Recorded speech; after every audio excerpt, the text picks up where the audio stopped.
ક્ષમાશીલતા અને નિર્માનિતા। તારીખ 21/12/2010 મુંબઈ। છાત્રાલયમાં ભણતા એક વિદ્યાર્થીએ ચોરી કરી હતી।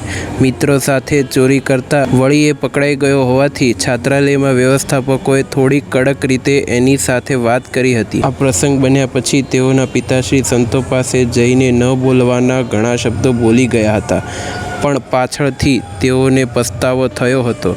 સ્વામીશ્રીને આ વાતની ખબર પડતા તેઓને ફોન કરાવ્યો અને તેઓની સાથે વાત કરતાં કહ્યું કે તમે વિગત જણાવી છે, આવું થવું ન જોઈએ, દરગુજર કરજો, અમે તમારી માફી માગીએ છીએ।